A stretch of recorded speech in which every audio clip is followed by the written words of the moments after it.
O'zining sersuv daryolari, hosildor dalalari, purviqor tog'lari bilan tanilgan qadimgi So'g'diyona o'lkasi asrlar davomida Buyuk Ipak yo'lining tom ma'noda yuragi bo'lib kelgan.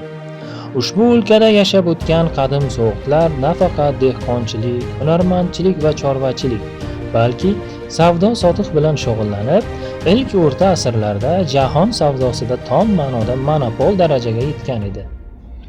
So'g'd xalqi Zarafshon vodiysida qadim zamonlardan beri yashab shakllangan va milodiy 10-asrlarga kelib, boshqa mahalliy xalqlar bilan assimilyatsiyalashib, ularga singib ketgan hamda o'zligini yo'qotgan.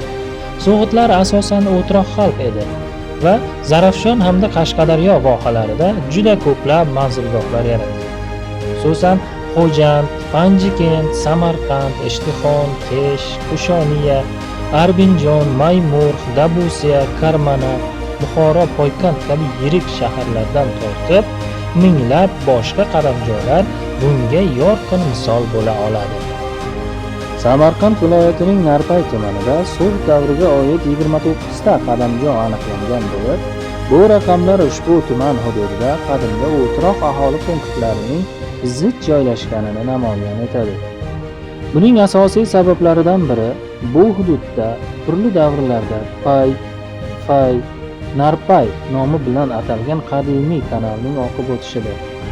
Ushbu kanal tufayli vohada So'g'dlar sug'orma dehqonchilikka asoslangan xo'jalik tizimini taraqqiy ettirgan edilar. Narpay tumanidagi eng yirik arxeologik kompleks Rabinjon tepa bo'lib, u Buyuk Ipak yo'li ustida joylashgan qadimgi Arbinjon shahrining xarobalaridir. Shuningdek, bugun biz e'tiboringizni qaratmoqchi bo'lgan manzilgoh, Maymuntepa manzilgohi ham qadimgi So'g'dlar qoldirgan moddiy merosdan biridir. Maymuntepa yodgorligi qadim Narpay kanali yaqinida, uning janubiy qirg'oqlariga yaqin hududda joylashgan.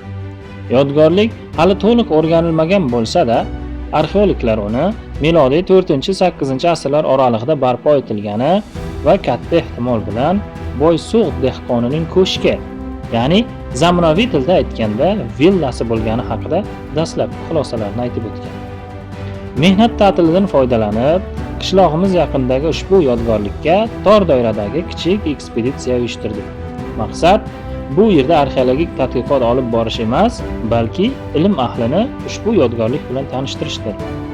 Yodgorlik 1000 yildan ortiq vaqt davomida ancha nurab, xaroba tepalik shakliga kelib qolgan. Shunday bo'lsa-da, unda inson omilining izlari yaqqol sezilib turibdi. Bu tabiiy tepalik emas, xom g'ishtdan qilingan tepalik ekanligi yaqqol sezilib turibdi.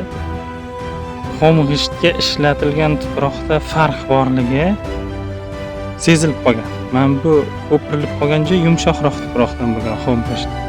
Mana bu oq bo'lib turgan joyi nisbatan yuvilib ketishga chidamli bo'lgan tuproqdan bo'lgan xom g'isht.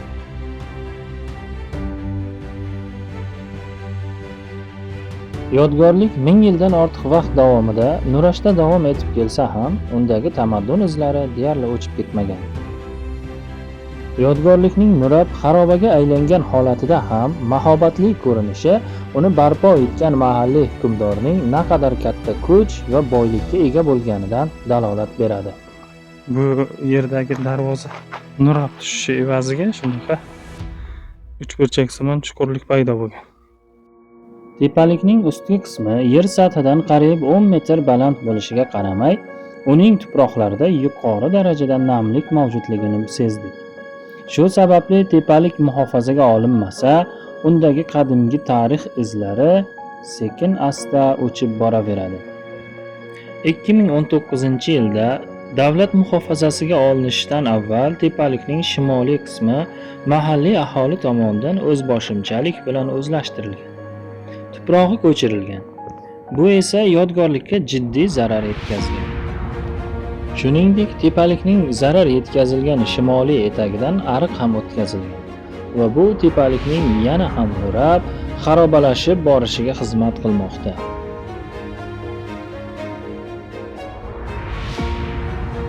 Kuzatuv davomida biz tepalikning nurab tushgan yoriqlarida tuproqdagi olov izlarini ko'rdik.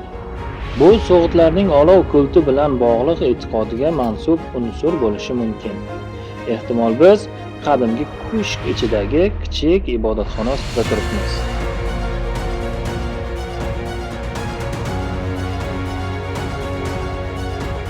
Taxminan 15-20 yilcha oldin tepalikka tutash janubiy dalada ham pastroq tepalik mavjud edi. Afsuski, hozir undan deyarli asar qolmabdi.